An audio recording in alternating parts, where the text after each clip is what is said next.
What if the reality you perceive, the very fabric of your existence, is not what it seems, but a meticulously crafted illusion? For centuries, a secret spiritual path has whispered through the ages, offering a daring escape from this perceived reality. A path known as Gnosticism, whose followers were often persecuted for the truths they dared to unveil. Today, we embark on a journey into the heart of Gnostic wisdom, seeking to understand how its ancient tenets can empower us to liberate ourselves from this matrix, awaken to our true potential, and achieve gnosis, experiential knowledge of the divine. Emerging in the early centuries of Christianity, Gnosticism encompassed a diverse tapestry of sects and beliefs, each grappling with fundamental questions about the nature of existence. Figures like Valentinus and Basilides challenged the established religious norms, offering radical interpretations of creation, humanity, and salvation. The discovery of the Nag Hammadi Library in 1945 provided invaluable insights into the rich and complex world of Gnostic thought, revealing texts that had been lost or suppressed for centuries. The central problem that Gnosticism sought to address was the inherent suffering and limitations of the human condition. They saw the material world as a flawed creation, born from a lesser god, the demiurge, a being of limited awareness who unknowingly traps souls in a cycle of ignorance and suffering. Now, it's important to address some common misconceptions. Gnosticism is often mistakenly portrayed as a pessimistic or nihilistic philosophy, focused solely on the negativity of the material world. But this is a gross oversimplification. While Gnostics certainly recognized the imperfections and illusions of our perceived reality, they also fervently believed in the potential for spiritual transcendence, the inherent divinity of the human soul, and the possibility of returning to a higher, more authentic state of being. Theirs was not a message of despair, but a call to awaken from a deep slumber. What are the stakes if we remain ignorant of this Gnostic wisdom? Without understanding the true nature of reality, without recognizing the forces that may be shaping our perceptions and limiting our potential, we risk living our lives as mere puppets, unknowingly controlled by unseen influences, trapped in a cycle of suffering and delusion. Consider the Gnostic concept of the archons, the rulers of this material world, who seek to keep humanity enslaved to ignorance. Are there parallels to be drawn between these ancient entities and modern-day systems of control and manipulation that permeate our society? Yet, there is hope. By embracing Gnostic principles, by cultivating inner knowledge, we can begin to break free from this illusion, awaken to our true selves, and remember our divine origins. The Gnostics believed in the inherent divinity residing within each of us, a divine spark waiting to be ignited. And there are specific techniques and practices, tools honed over centuries, that can accelerate our spiritual awakening, allowing us to experience Gnosis directly and transform our lives from the inside out. Think of meditation, contemplation, and rigorous self-inquiry as some of the keys that can unlock the prison of ignorance. Therefore, the Gnostic path to salvation lies in the direct experience of Gnosis self-knowledge and liberation from the illusionary matrix, leading to the reunion with the true divine reality. Gnosticism is not about blind faith or adherence to dogma. It is about embarking on a personal journey of discovery, experiencing the truth for ourselves, and reclaiming our inherent divinity. So let's begin our journey to uncover the hidden wisdom of the Gnostics and unlock our own potential for spiritual liberation. First, we will delve into the history and cosmology of Gnosticism, exploring the origins of its beliefs and the structure of its universe. Then we will examine the key Gnostic texts and teachings, deciphering their symbolic language and uncovering their profound insights. Finally, we will discuss practical methods for applying Gnostic principles to our lives, offering concrete steps you can take to awaken your inner spark and begin your own journey of Gnosis. Are you ready to pull back the veil and see the world as it truly is? Aye. Core concepts of Gnosticism, unveiling the hidden reality what exactly do we mean when we speak of Gnosticism? Gnosticism, at its heart, represents a diverse tapestry of ancient religious ideas and systems flourishing in the early centuries of the Common Era, most notably within the Mediterranean world. These systems emphasized personal spiritual knowledge, or gnosis, as the primary path to salvation, a stark contrast to the emphasis on faith and works found in mainstream Christianity. While Christianity often demands adherence to dogma and acceptance of established doctrines, Gnosticism champions direct, experiential knowledge of the divine as the key to unlocking one's true potential and escaping the confines of material existence. Consider, for instance, the Gospel of Philip, a Gnostic text discovered at Nag Hammadi, which states, "Jesus took them all by stealth, for he did not appear as he was, but in a manner in which they would be able to see him. He appeared to them all. He appeared to the great as great. He appeared to the small as small." Does this not imply that truth is not a fixed entity to be simply accepted, but a personalized revelation accessible through inner knowing? To truly grasp the essence of Gnosticism, we must venture into its unique and often perplexing cosmology. Imagine, if you will, a cosmic hierarchy, a multi-layered universe divided into two fundamental realms: the pleroma, the realm of true God, a space of perfect light, knowledge, and being, and the material world, a flawed creation born from ignorance and imperfection. The pleroma represents the ultimate reality, the source of all that is good and true, while the material world, the one we perceive with our senses, is seen as a pale imitation, a shadow of the true divine reality. Think of it as a vast ocean of consciousness, the pleroma from which a single, turbulent wave, the material world, arises, only to eventually crash back into the source. Can you see how this differs so radically from the more straightforward creation stories of mainstream religions? Now, at the heart of this Gnostic cosmology lies the figure of the demiurge, a concept that often proves challenging for newcomers to Gnostic thought.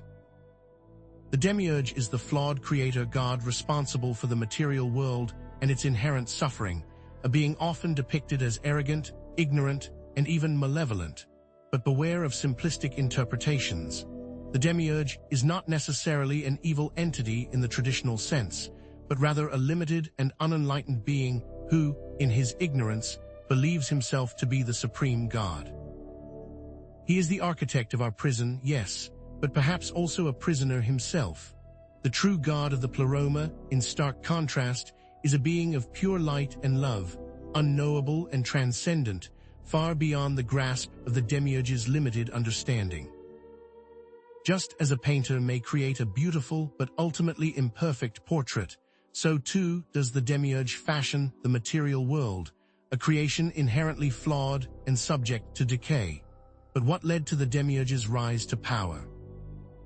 This brings us to the myth of Sophia, a divine being, often described as the wisdom of God, whose actions inadvertently led to the creation of the demiurge and the material world.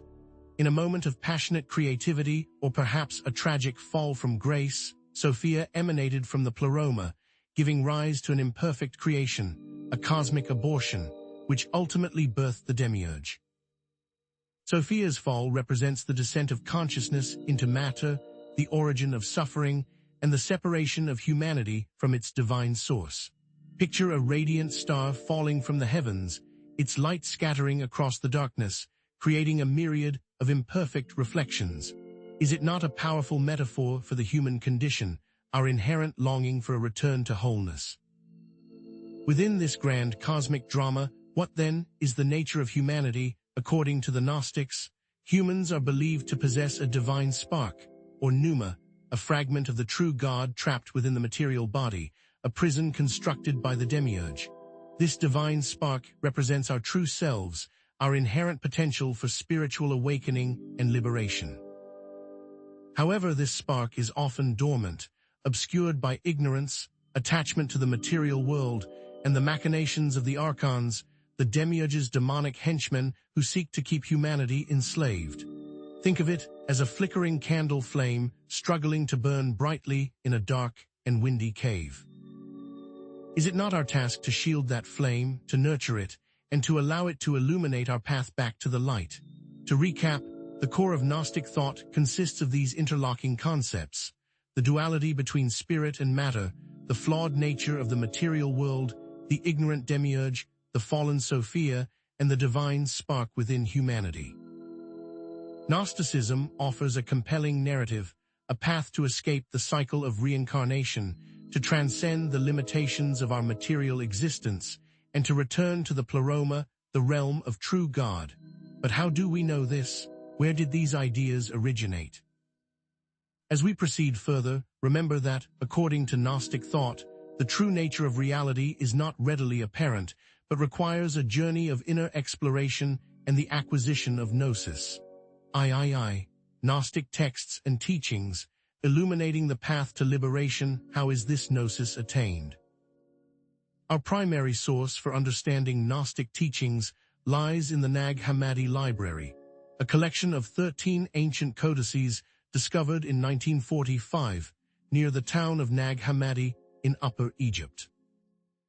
This discovery was a watershed moment in the study of Gnosticism, providing invaluable access to texts that had been lost or suppressed for centuries, offering alternative perspectives on the life and teachings of Jesus, challenging conventional interpretations of Christian history, and offering a far more nuanced understanding of the diverse landscape of early Christianity. Some scholars even consider this collection to be more representative of early Christian thought than the canonical Gospels, but beyond historical significance, it is in these texts that we find the key to unlock the Gnostic path to liberation. One of the most well-known and influential texts from the Nag Hammadi Library is the Gospel of Thomas, a collection of 114 sayings attributed to Jesus. Unlike the canonical Gospels, the Gospel of Thomas does not present a narrative of Jesus' life, death, and resurrection. Instead, it offers a series of enigmatic sayings that emphasize self-knowledge and the inner kingdom of God, urging seekers to look within themselves for the truth. Consider, for example, the famous saying, "If you bring forth what is within you, what you bring forth will save you. If you do not bring forth what is within you, what you do not bring forth will destroy you." Does this not suggest that salvation is not something to be received from an external authority, but rather something to be discovered within ourselves, through the act of self-inquiry and the cultivation of inner knowledge? Another crucial text within the Nag Hammadi Library is the Apocryphon of John, which recounts the creation of the universe from a distinctly Gnostic perspective. The Apocryphon of John presents a complex cosmology, detailing the origins of the pleroma, the fall of Sophia, and the creation of the demiurge and the material world. Notably, this text offers a scathing critique of the Old Testament God, portraying him as the ignorant demiurge, the flawed creator who mistakenly believes himself to be the supreme God. Unlike the traditional Judeo-Christian view of God as all-knowing and benevolent, the Apocryphon of John presents a far more nuanced and critical perspective, challenging the very foundations of religious authority. By understanding the true nature of the demiurge, the Apocryphon suggests we can begin to break free from his control and reclaim our divine heritage. But is this merely blasphemy, or a vital key to understanding the nature of reality?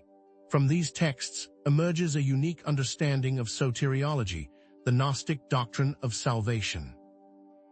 Salvation, in Gnostic terms, is not about forgiveness of sins or atonement for wrongdoing, but rather about liberation from the material world through gnosis, direct knowledge of the true God and our own divine nature.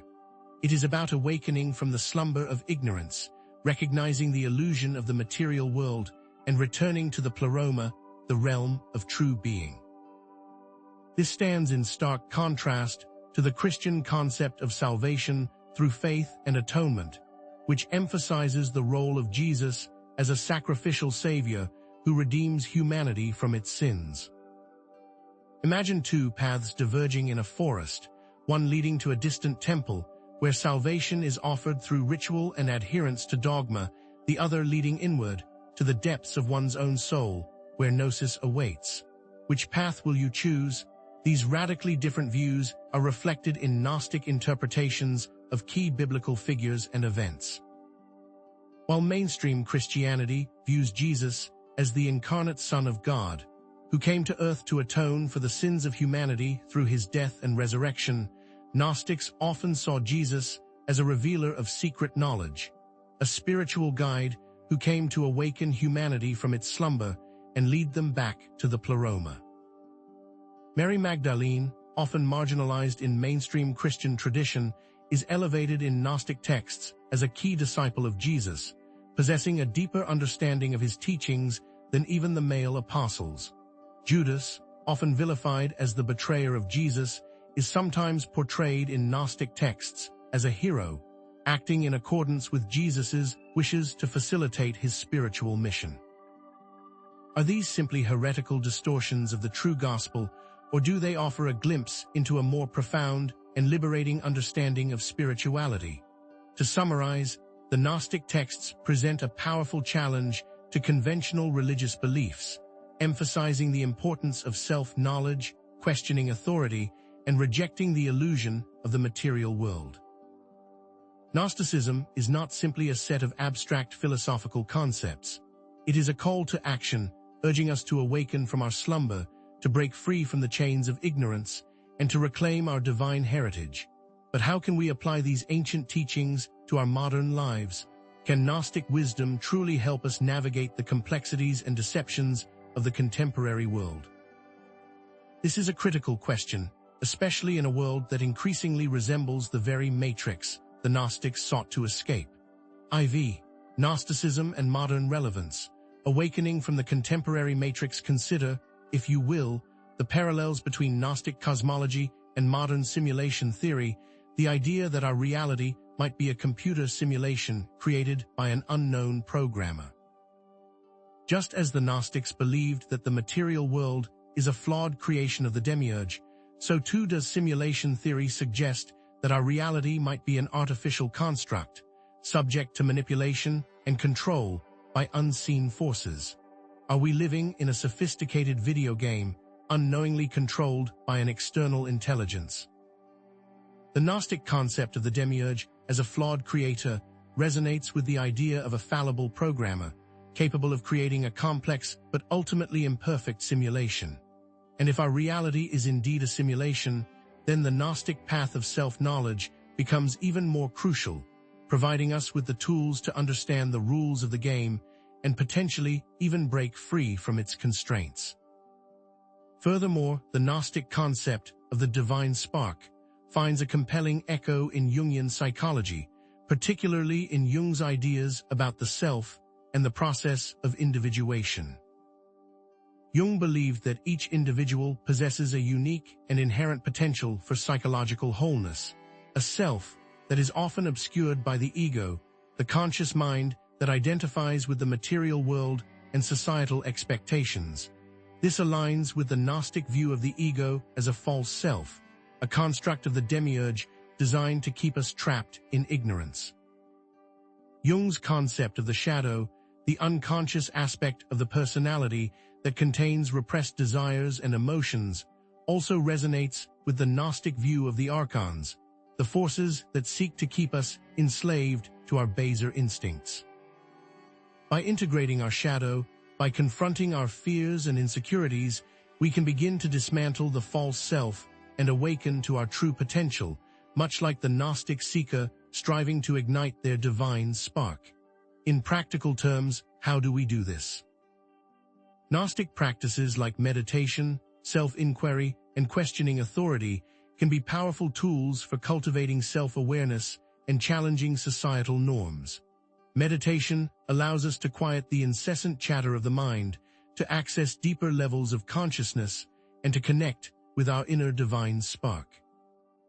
Self-inquiry, through practices such as journaling and contemplative questioning, allows us to examine our beliefs and assumptions about reality, to identify the limiting patterns of thought and behavior that keep us trapped in the matrix. And questioning authority, by challenging the pronouncements of institutions and individuals who claim to possess absolute truth, helps us to break free from the chains of dogma and to think for ourselves. Are we not constantly bombarded with information, propaganda, and manipulation from various sources? In a world filled with misinformation, propaganda, and manipulation, Gnostic skepticism is perhaps more relevant than ever. The Gnostics understood that the material world is a realm of illusion and deception, and they urged their followers to be discerning, to question everything, and to trust their own inner knowing above all else. In the digital age, where we are constantly bombarded with information from countless sources, Gnostic skepticism can help us to discern truth from falsehood, to resist the allure of propaganda, and to maintain our intellectual independence. Just as the Gnostics sought to expose the machinations of the archons, so too must we be vigilant in exposing the forces that seek to control our minds and manipulate our perceptions. But how much of our own views are just hand-me-downs from our parents? Ultimately, the empowering nature of Gnostic self-knowledge lies in its ability to liberate us from the matrix, to allow us to live more authentically, and to create our own reality. The Gnostics believed that we have the power to change our reality by changing our consciousness, by transforming our minds from within. By cultivating inner knowledge, by questioning authority, and by embracing our divine spark, we can break free from the chains of ignorance and create a world that is more aligned with our true values and aspirations. Remember, the power to change your reality lies within you. Now, fellow seekers, let's consider where this path can lead. What specific rituals did the Gnostics employ to achieve gnosis, and how might we adapt them for our own spiritual journeys? The answers, as we'll soon discover, are both surprising and profoundly empowering. But what rituals did the Gnostics employ to achieve this self-knowledge, this gnosis, and how might we adapt them for our own spiritual journeys? Perhaps the key to understanding this lies not just in abstract philosophical concepts, but in the very real, palpable energy of the divine feminine. Why is a female figure so central to Gnostic cosmology, and what does her story reveal about the nature of reality and the human condition?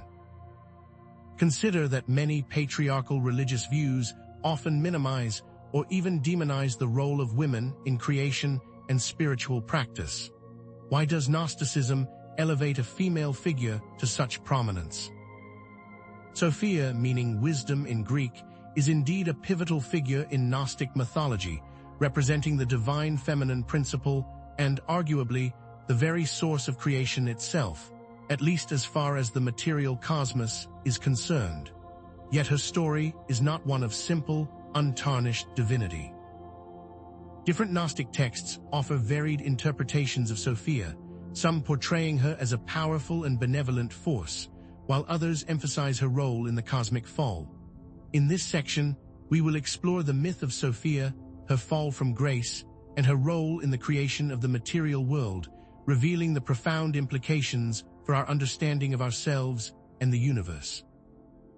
We will delve into Sophia's emanation from the pleroma, her ill-fated desire for knowledge, and the birth of the demiurge, piecing together the complex tapestry of Gnostic cosmology, so that we might understand how this unique worldview can reveal profound insights in our own lives.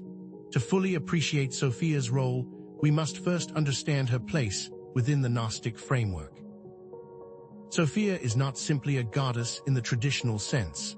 She is an eon, one of the divine emanations from the true God in the pleroma, the realm of perfect light and being. These eons represent different aspects of the divine, and Sophia embodies divine wisdom, creative power, and perhaps most importantly, the yearning for knowledge. Think of the eons as facets of a diamond, each reflecting the light of the one in a unique and beautiful way. Sophia, in this analogy, would be the facet that represents wisdom and understanding, the lens through which we can glimpse the true nature of reality. Now consider this concept of eons in relation to other spiritual traditions, such as the archetypes in Jungian psychology or the various deities in Hindu pantheism. Do we not find similar patterns of divine beings representing different aspects of the ultimate reality? But Sophia's story takes a dramatic turn. a tragic descent from divine grace. The Gnostic myth recounts Sophia's desire to know the unknowable God, to penetrate the mysteries that lie beyond the grasp of even the eons. This desire, though born of a noble intention, leads to her separation from the pleroma and her descent into the lower realms, a cosmic catastrophe that sets in motion the creation of the material world. It is a tale of ambition, of the inherent dangers of seeking knowledge beyond our capacity, and of the unintended consequences that can arise from even the most well-intentioned actions. Explain how Sophia's desire for knowledge, though well-intentioned, resulted in a cosmic imbalance. In essence, her desire, even if arising from a place of love, threw the perfect balance out of sync. And perhaps that is the forbidden knowledge. Balance must be maintained at all costs. From Sophia's isolation and suffering arises the demiurge, the flawed creator god responsible for the material world and all its inherent imperfections. But let us resist the temptation to paint the demiurge as a purely evil figure. He is not inherently malevolent, but rather ignorant and limited in his understanding of the true God, a cosmic craftsman who, in his limited awareness, believes himself to be the supreme being. He is the architect of our prison, yes, but also a prisoner himself, trapped within the confines of his own limited perception. Emphasize that the demiurge is not inherently evil, but rather ignorant and limited in his understanding of the true God. The Gnostics saw him not as a source of evil, but as a source of ignorance, a being who mistakenly believes he is in control, perpetuating a flawed reality. Consumed by deep sorrow and repentance for her actions, Sophia seeks to redeem herself and return to the pleroma, to mend the cosmic rift she inadvertently created. Some Gnostic texts depict Sophia as actively working to undermine the demiurge's power and liberate humanity from his control, a subtle rebellion against the flawed creator and a beacon of hope for those trapped in the material world. Sophia is not simply a fallen goddess. She is a force for redemption, a symbol of the potential for even the most profound mistakes to be rectified. Mention that some Gnostic texts depict Sophia as actively working to undermine the demiurge's power and liberate humanity. This active role is crucial, for it challenges the notion of a passive, victimized feminine principle and elevates Sophia to a figure of agency and resistance. In summary, Sophia's journey is one of profound complexity, a descent from divine emanation to fallen goddess, and ultimately to a force for redemption. She is both the cause of and the solution to the problem of the material world, a paradox that lies at the heart of Gnostic cosmology. Explain that Sophia represents the potential for both creation and destruction, wisdom and ignorance. Her story is a reminder that even in the darkest of times, the spark of divine wisdom remains, offering a path back to the light. Having understood Sophia's role, let's examine textual examples.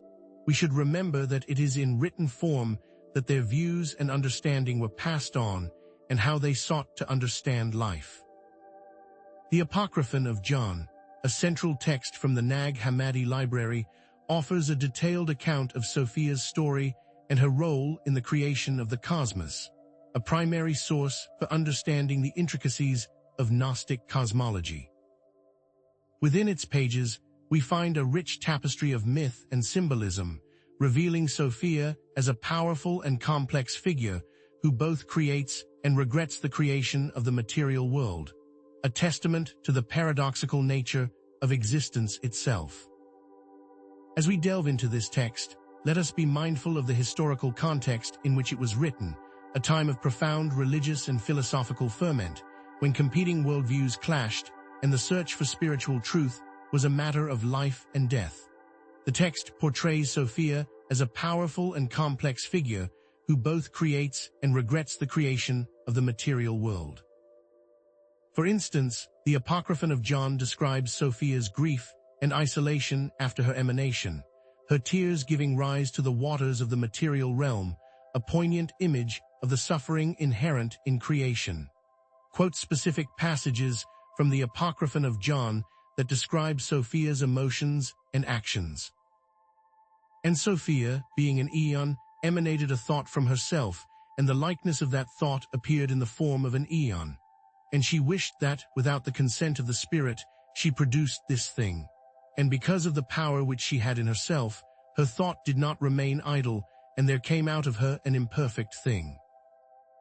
Doesn't this capture the essence of unintended consequences, the idea that even our best intentions can lead to unforeseen and undesirable outcomes? Now, turning to the Gospel of Mary Magdalene, we encounter a unique perspective on Sophia, one that challenges traditional interpretations and elevates the divine feminine to a position of prominence. This text presents Mary Magdalene not as the repentant sinner of traditional Christian lore, but as a close disciple of Jesus and a recipient of secret knowledge, a conduit for Sophia's wisdom and spiritual insight. It is a radical reinterpretation of a key figure in Christian history, a testament to the power of Gnostic thought to challenge established norms and reclaim marginalized voices. Within the Gospel of Mary Magdalene, Mary embodies Sophia's wisdom and spiritual insight, demonstrating an authority and understanding that surpasses even the male apostles. When the apostles are distraught after Jesus' departure, it is Mary who consoles them and shares the secret teachings she received from the Savior. Quote specific passages from the Gospel of Mary Magdalene that demonstrate Mary's authority and her ability to understand Jesus' teachings. Peter said to Mary, "Sister, we know that the Savior loved you more than all other women. Tell us the words of the Savior which you remember, which you know, but we do not, nor have we heard them." Mary answered and said, "What is hidden from you I will proclaim to you." Is it not a powerful statement of female leadership and spiritual authority, a direct challenge to the patriarchal structures of the time? Ultimately, in both texts, Sophia represents an agent with power, whether as the initial actor causing an imbalance or as the wise disciple. However, how can these stories from ancient texts still hold relevance to our modern lives? The exploration of Sophia can be powerfully connected to Jungian psychology, drawing parallels between Sophia and Jungian concepts, such as the anima, the feminine aspect of the male psyche, and the shadow, the unconscious aspect of the personality. Sophia's fall from grace can be interpreted as a metaphor for the repression of the feminine principle in Western culture, the denial of intuition, creativity, and emotional intelligence in favor of a purely rational and patriarchal worldview. Consider how this repression might manifest in our individual lives and in society as a whole. Do we not see a constant devaluation of feminine qualities, a subtle but pervasive bias that limits both men and women? This leads us to explore the connections between Sophia's story and modern feminist ideas about female empowerment, challenging patriarchal structures, and reclaiming the divine feminine. Sophia's struggle for knowledge and autonomy resonates deeply with contemporary women's experiences, her desire to break free from limitations and define her own path, a mirror to the challenges faced by women throughout history. Argue that Sophia's struggle for knowledge and autonomy resonates with contemporary women's experiences. In Sophia, we find a powerful symbol of female agency, a reminder that women are not simply passive recipients of divine grace, but active participants in the creation and transformation of reality. Indeed, the myth of Sophia can help us to understand and address the imbalances in our world, such as environmental destruction, social inequality, and spiritual alienation. Her emphasis on wisdom, compassion, and connection can guide us toward a more sustainable and harmonious future, a world where the feminine principle is honored and celebrated. Explain how Sophia's emphasis on wisdom, compassion, and connection can guide us toward a more sustainable and harmonious future. By embracing Sophia's wisdom, we can begin to heal the divisions within ourselves and within the world, creating a more just, equitable, and sustainable society. To summarize, reflecting on the journey of Sophia is a path to divine feminine, a means to understand the value of wisdom and balance in an unbalanced world. But if balance is the key, how does that affect our understanding of what we must do? What are the practical implications of this? What does knowing about Sophia lead to, and how can this path be integrated into our lives to lead us closer to Gnosis? As we move forward, we will explore the Gnostic rituals related to balance, revealing their hidden meanings, and then consider how they can be adapted for modern spiritual practice, opening the doors to Gnosis and liberation.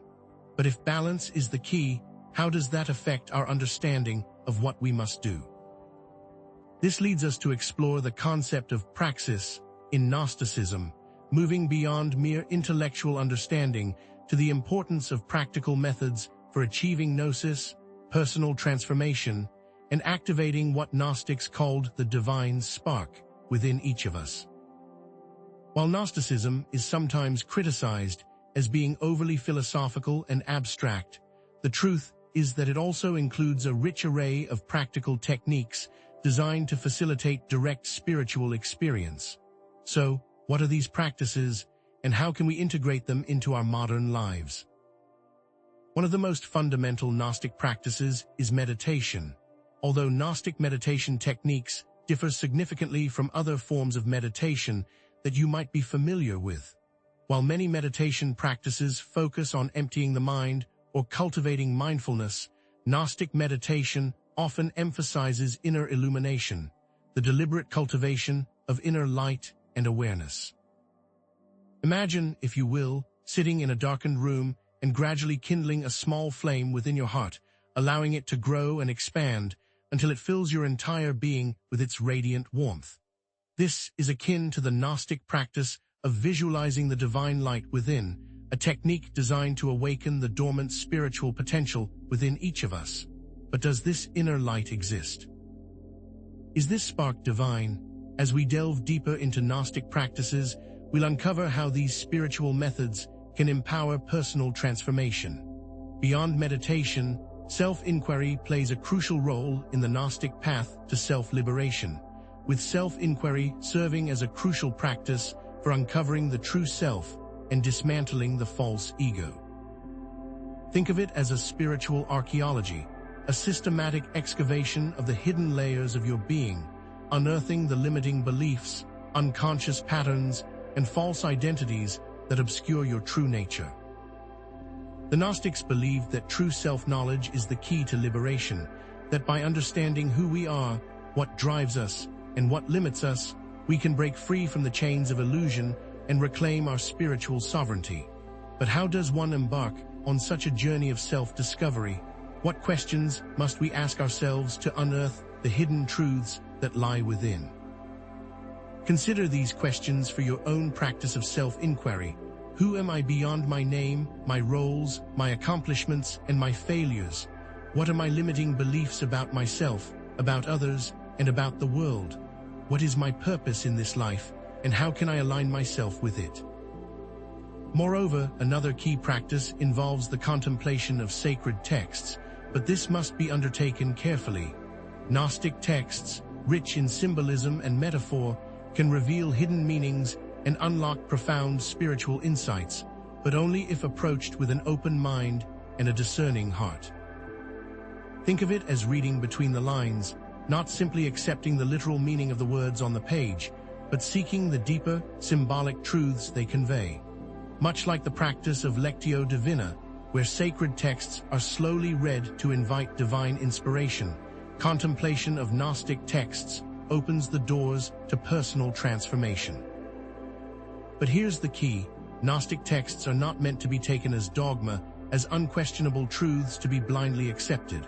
They are meant to be catalysts for self-inquiry, tools for unlocking our own inner wisdom. But what happens when we misunderstand the texts? What dangers do we face when we lack a critical eye? As we explore this world, we must understand how to tread carefully. Some Gnostic sects engaged in ritual practices which are harder to understand from our modern perspective. These rituals, often shrouded in secrecy and symbolism, were designed to invoke divine energies and facilitate direct spiritual experiences. Consider the Valentinian Sacrament of Redemption, a ritual that aimed to purify the soul and restore it to its original state of unity with the divine.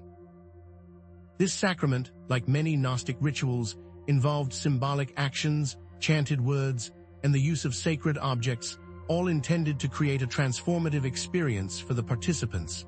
These rituals, however, are not mere empty gestures. They are powerful tools for accessing altered states of consciousness and connecting with the divine. But where does one begin to explore these rituals? Are these rituals applicable to our modern world, or are they archaic practices meant for another time? Ultimately, all of these Gnostic practices, meditation, self-inquiry, contemplation, and ritual, are designed to foster direct experience of gnosis, to provide individuals with first-hand knowledge of spiritual truths. This emphasis on direct experience is what sets Gnosticism apart from many other spiritual traditions, which often rely on faith, dogma, or external authority.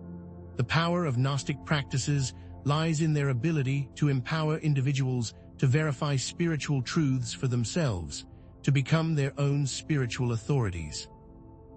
What if this direct experience is a way to build inner strength and find truth from within, yet are there forces that seek to keep us from this knowledge? This brings us to a particularly important and often misunderstood aspect of Gnosticism, the concept of the archons.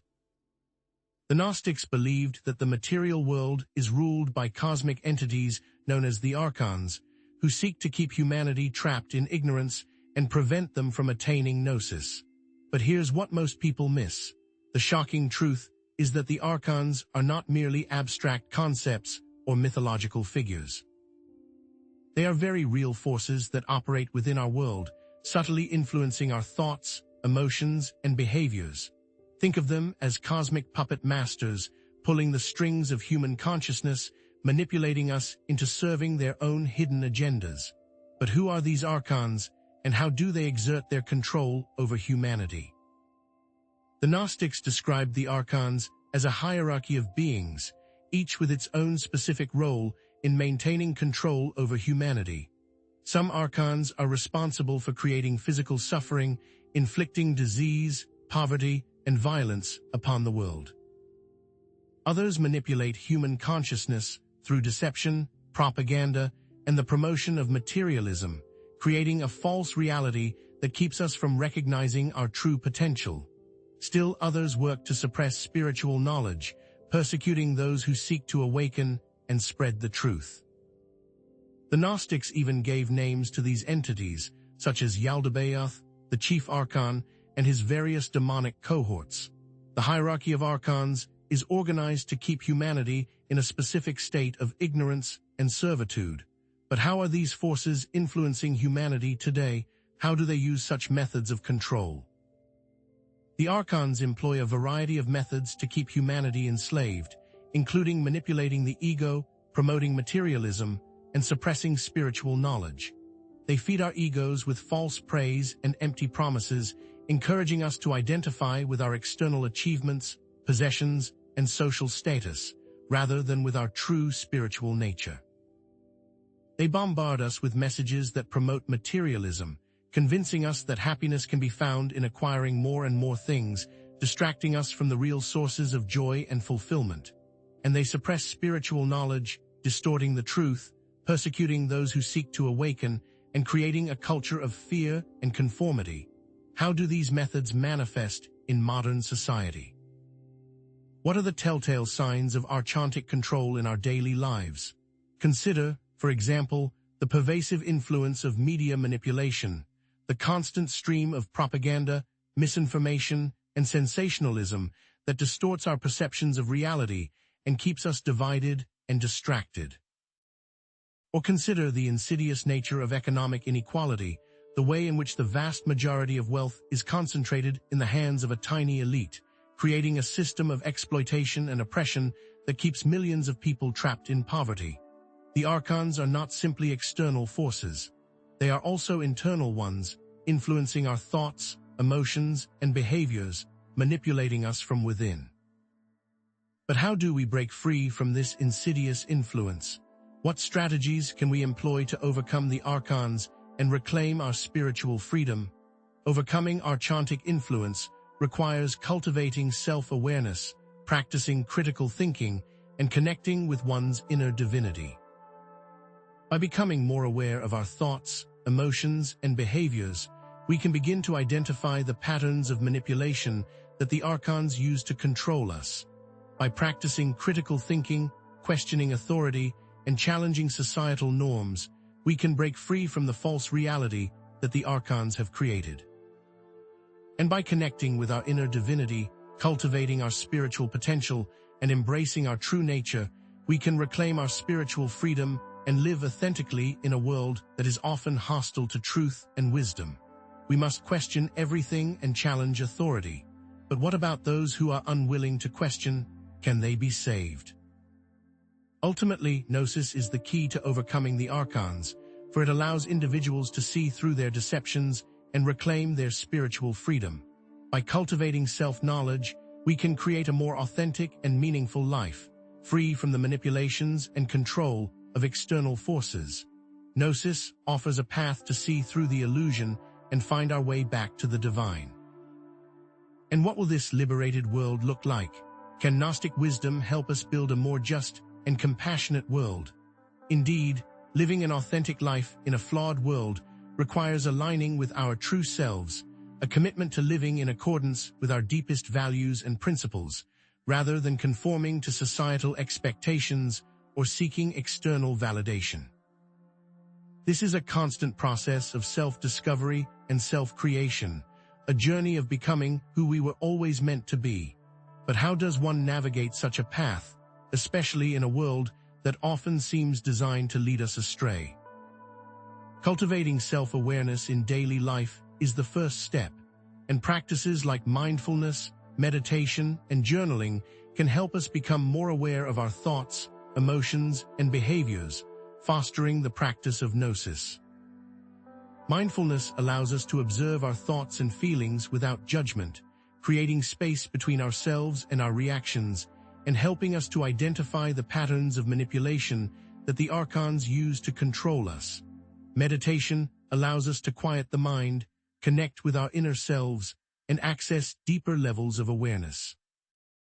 And journaling allows us to explore our thoughts, emotions, and experiences in a safe and reflective space.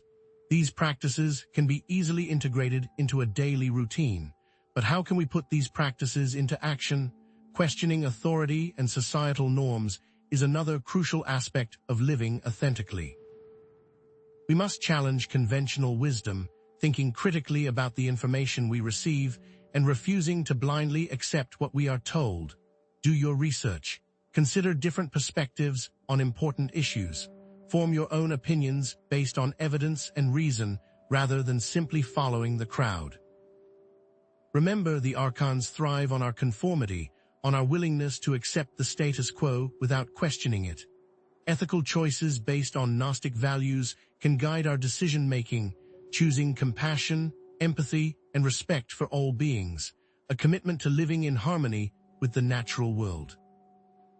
These values can be applied to our relationships, our work, our consumption habits, and our political engagement. Each day presents opportunities to embody Gnostic values and create a more just and compassionate world. Where in your own life can you improve the value of these ethics?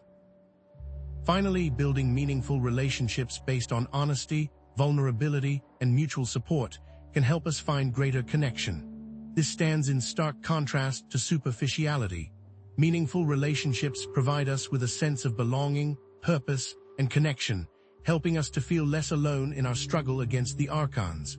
But where do we find these relationships?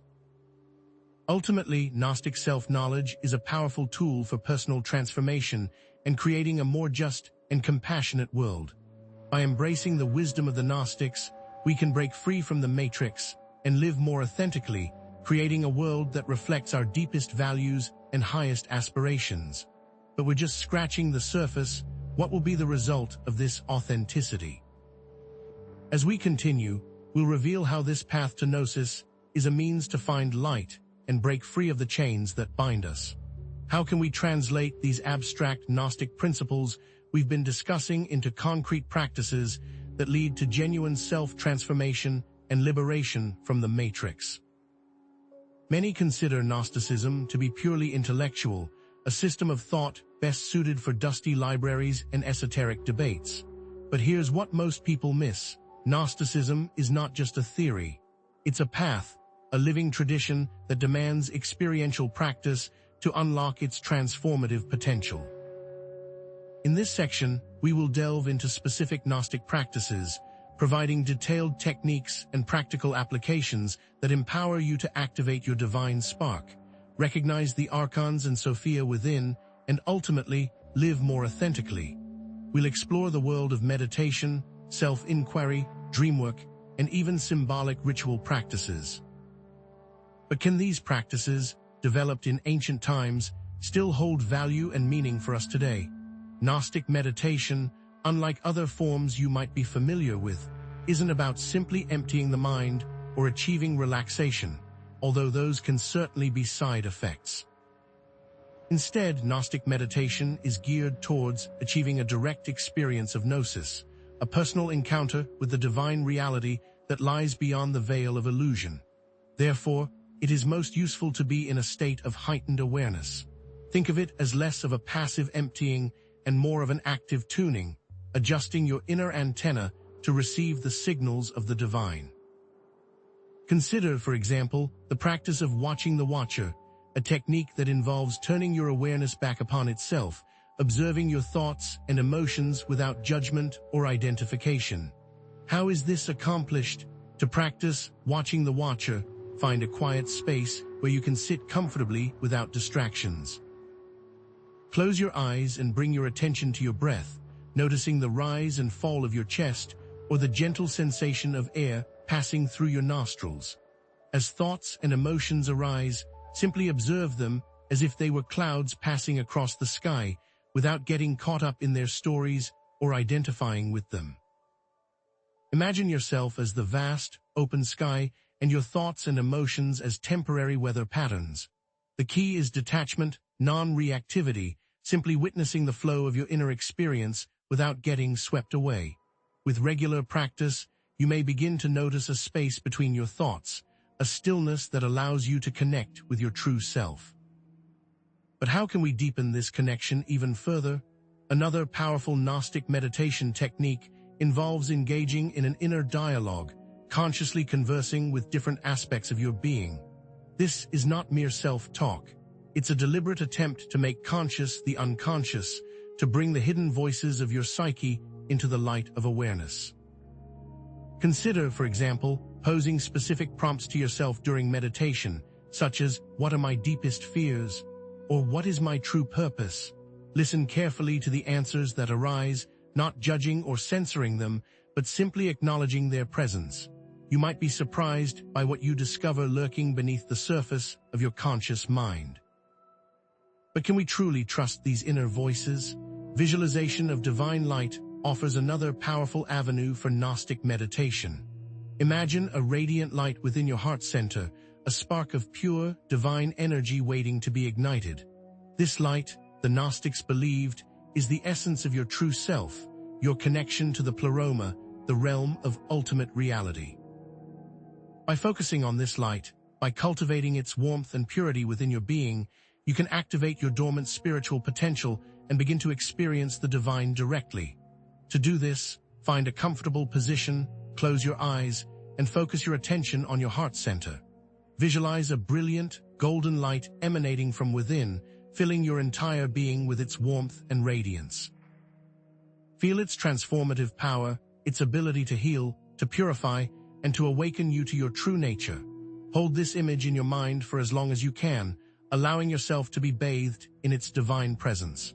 Are there tools we could use to enhance these practices? Indeed, various tools and techniques can be incorporated into Gnostic meditation practices to enhance their effectiveness. Incense, with its fragrant smoke, can help to create a sacred space and deepen the meditative state, while candles, with their flickering flames, can serve as a focal point for visualization and concentration. Chanting, with its rhythmic vibrations, can help to quiet the mind and open the heart, while music, with its evocative melodies, can transport you to other realms of consciousness. It's important to experiment and find what resonates with you, what helps you to connect most deeply with your inner self and the divine. But remember, these are just tools, aids to help you on your journey. They are not essential for achieving gnosis. And should these meditation types be performed independently? The truth is that these different meditation techniques are not independent exercises, but rather interconnected aspects of a holistic Gnostic practice. They can and should be combined, weaving together the threads of observation, dialogue, and visualization to create a tapestry of inner illumination. For example, you might begin with watching the Watcher to quiet your mind, then transition into inner dialogue to explore your deepest fears, and finally, immerse yourself in the visualization of divine light to connect with your true, divine nature. By integrating these techniques, you can create a powerful and transformative meditative practice that will lead you closer to gnosis and liberation. Are there other tools besides meditation that can help us reach this goal? Self-inquiry serves as another indispensable tool, a means of dismantling the false ego and uncovering the true self that lies beneath. Think of it as a spiritual surgery, a precise and careful dissection of your beliefs, assumptions, and identifications, cutting away the layers of illusion that obscure your true nature. The Gnostics understood that the ego, with its desires, fears, and attachments, is a primary obstacle to gnosis, a veil that prevents us from seeing the truth. Therefore, self-inquiry is not merely an intellectual exercise. It's a radical act of self-honesty, a willingness to confront your shadow aspects and dismantle the false identities that you have constructed over a lifetime.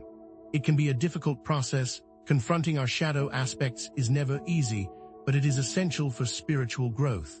How do we begin this difficult but crucial journey? One of the most direct methods of self-inquiry is the "Who am I?" technique, a practice that involves repeatedly asking yourself this fundamental question, peeling away layers of identification with thoughts, emotions, and roles. To begin, find a quiet space where you can sit comfortably and undisturbed. Close your eyes and ask yourself, "Who am I?" Observe the answers that arise in your mind, noticing the thoughts, emotions, and sensations that accompany them. Are you your name, your job, your relationships, your body? Question the validity of each answer, asking yourself, "Is this really who I am?" Continue to peel away the layers of identification until you arrive at a place of pure, unconditioned awareness. The aim is not to find a definitive answer, but to experience the emptiness, the vastness of your true self, beyond all limitations and definitions. Can shadow work help us delve deeper into our true self? Indeed, shadow work offers a powerful complement to the "Who am I?" technique, allowing us to consciously explore and integrate the repressed or disowned aspects of our personality. Think of the shadow as the dark side of your psyche, the repository of all the thoughts, emotions, and behaviors that you have judged as unacceptable or undesirable. These aspects, though hidden from conscious awareness, exert a powerful influence on your life, shaping your relationships, your decisions, and your overall sense of well-being. By bringing them into the light of awareness, by embracing and integrating them, you can heal the wounds of the past and reclaim your wholeness. But how does one go about exploring the shadows?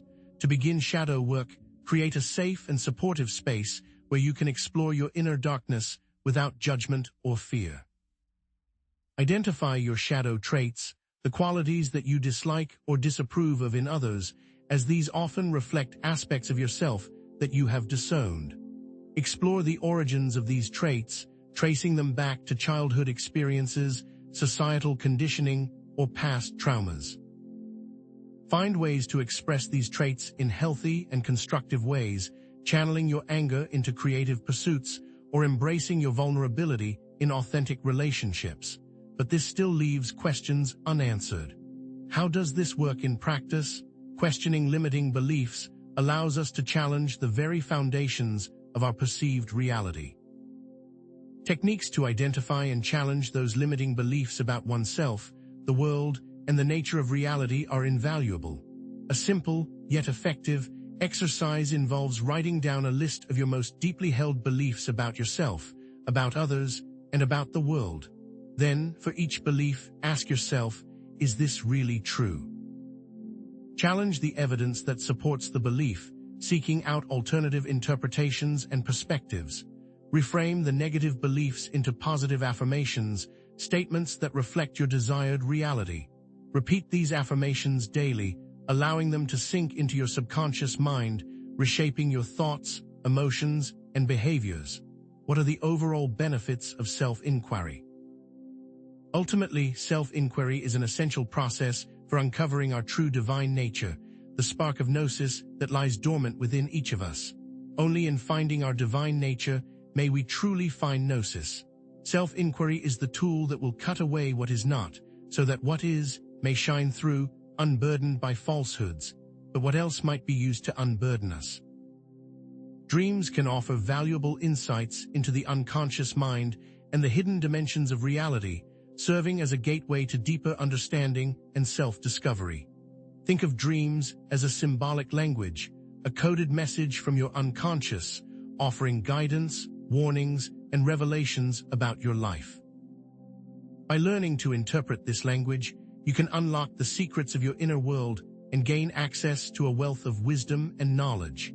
Jungian dream analysis, with its emphasis on archetypes and symbolism, offers a valuable framework for understanding the Gnostic themes that often appear in dreams. So how does one learn to understand the language of dreams? Dream incubation offers one technique, a powerful method for receiving guidance or answers in a dream. Before sleep, set a clear intention, formulating a specific question or request for guidance. Create a sacred space for dreaming, dimming the lights, burning incense, and playing calming music. As you drift off to sleep, repeat your intentions silently to yourself, focusing all of your attention on the desired outcome. Upon awakening, immediately record your dreams in a journal, capturing as much detail as possible. Review your dreams for symbolic meaning, paying attention to the emotions, characters, and settings that stand out to you. What do the symbols in our dreams mean? Symbolic analysis provides a deeper understanding of these coded messages. Common dream symbols and their Gnostic interpretations can include the serpent representing knowledge, the darkness representing ignorance, and light as enlightenment. Consider the appearance of recurring archetypes, such as the wise old man, the anima animus, or the shadow, and explore their relevance to your personal experiences and spiritual path. By connecting these symbols to Gnostic themes, you can gain a deeper understanding of the hidden dynamics of your psyche and the forces that are shaping your reality. What if, instead of only understanding the symbols, we interacted with them directly? Actively engaging with dream figures allows us to begin conversations with dream figures, asking them questions and exploring their messages. This is not merely a passive observation.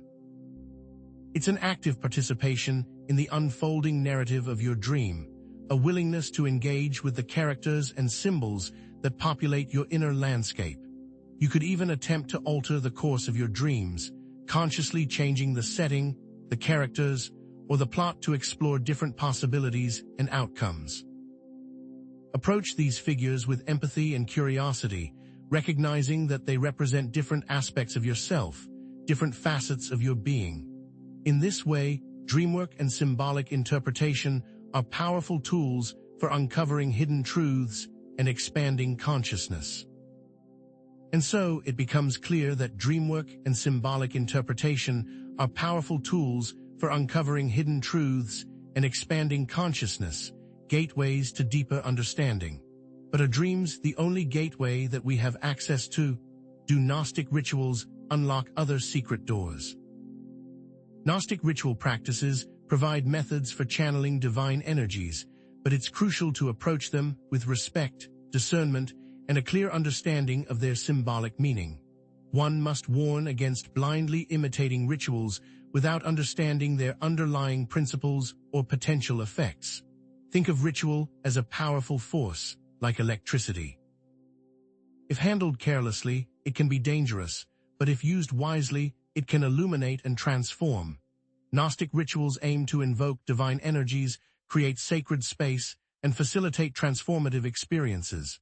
They often involve the use of symbols, chants, prayers, and visualization, all carefully chosen and arranged to create a specific effect. Consider, for example, the Valentinian Sacrament of Redemption, a complex and elaborate ritual designed to liberate the soul from the bonds of the material world. What did this sacrament entail? The Valentinian Sacrament of Redemption, a Gnostic ritual designed to liberate the soul from the bonds of the material world, offers a glimpse into the symbolic power of Gnostic practice. The ritual often involved the use of water, symbolizing purification and cleansing, oil, symbolizing anointing and spiritual empowerment, and light, symbolizing enlightenment and divine illumination. Participants would chant sacred words, perform symbolic gestures, and visualize the descent of divine grace, all intended to create a transformative experience. The symbolic meaning of each element in the ritual, when performed correctly, was designed to bring about an awakening and realization of the practitioner's true self. But how can we translate such an elaborate historical ritual into modern practice? One can adapt or create their own Gnostic rituals based on personal beliefs, experiences, and intentions. The key is to approach the process with reverence, creativity, and a deep understanding of the symbolic language you are using. Begin by setting a clear intention for your ritual, defining the specific outcome you desire. Choose meaningful symbols that resonate with your personal beliefs and experiences. Create a safe and sacred space, free from distractions and negative energies. Incorporate chants, prayers, and visualizations that align with your intention. And most importantly, approach the ritual with an open heart and a willingness to receive the divine energies that are being invoked. If Gnostic ritual practices can be a powerful tool for self-transformation and spiritual growth, might they also pose a danger? The truth is that Gnostic ritual practices can be a powerful tool for self-transformation and spiritual growth, but only when approached with awareness, respect, and a clear understanding of their symbolic meaning. Without such understanding, one risks misinterpreting the symbols, misdirecting the energies, and ultimately hindering their spiritual progress. The power is within you. But we've still only just scratched the surface. What secrets still lie hidden, waiting to be revealed? As we draw our exploration of the Gnostic path to a close, let us reflect on the intricate tapestry we've woven together. We've traversed the landscape of the Matrix, the Demiurge's flawed creation, and witnessed humanity's inherent divine spark, so often suppressed by the archons. Throughout this journey, we've unveiled self-knowledge as the indispensable key to dismantling these illusions and achieving authentic liberation. The integration of Sophia, that wounded yet wise feminine principle, and steadfast resistance to the archons, emerges not as a utopian dream, but as a practical pathway to living a more realized existence. Returning to our initial question of whether the world we perceive is the ultimate truth, we can now see, through Gnostic eyes, that it is a far more complex construct than we might have initially believed, and one interwoven with both shadow and light. Liberation, then, is not a passive acceptance of this reality, but an active pursuit of direct, experiential knowing, that sacred gnosis that allows us to pierce the veil of illusion. Connecting back to our earlier discussion of Sophia's fall, we can now understand her journey not as a singular tragedy, but as a potent symbol for humanity's potential to rise above the limitations of the material world, to heal its wounds, and to reclaim its divine heritage, one act of self-discovery at a time. The Gnostic practices we outlined, meditation, self-inquiry, and dreamwork, are not merely abstract techniques for philosophical contemplation, but powerful and practical tools for actively dismantling the archon's insidious control mechanisms within our own minds. Broadening the implications of our discussion, we can see how Gnostic skepticism, that healthy distrust of surface appearances, relates directly to the overwhelming tide of misinformation and manipulation in modern media. The Gnostic emphasis on inner knowledge and personal experience resonates deeply with the crucial importance of critical thinking and independent thought in a world saturated with propaganda and relentless societal pressures. Further, the Gnostic values, such as compassion for Sophia's suffering and empathy for all those trapped in the Matrix, powerfully underscore the urgent need for ethical action and social justice in a world still plagued by inequality, injustice, and the unchecked power of those who seek to control us. The Sophia mythos challenges us to deconstruct patriarchal norms that are no longer useful, thus opening the door to a new era of feminine wisdom. Let us affirm the journey we have undertaken together through the complexities of Gnosticism. We have gained invaluable knowledge and profound insights into the very nature of reality, the human condition, and the often challenging path to liberation. Empowered with this understanding, we can now recognize that we are not powerless victims of the Matrix, but active agents of change, capable of transforming our own lives and contributing to a more just and compassionate world, simply by enacting Gnostic principles, one thought, one choice, one action at a time. Let us also be inspired by the immense potential for personal and spiritual growth that lies within Gnostic practices and the unwavering pursuit of self-knowledge and wisdom. May we each strive to find the Sophia within ourselves, to heal the wounds of our past, and to embrace the fullness of our divine potential. The power to break free from the Matrix lies within you. Cultivate your inner light, and the truth shall set you free. And so, our exploration of the Gnostic path comes to an end, but your journey of self-discovery has only just begun. Explore Gnostic texts such as the Gospel of Thomas, the Gospel of Mary Magdalene, and the Apocryphon of John. Further, share your insights in the comments below, and subscribe for more explorations of esoteric wisdom.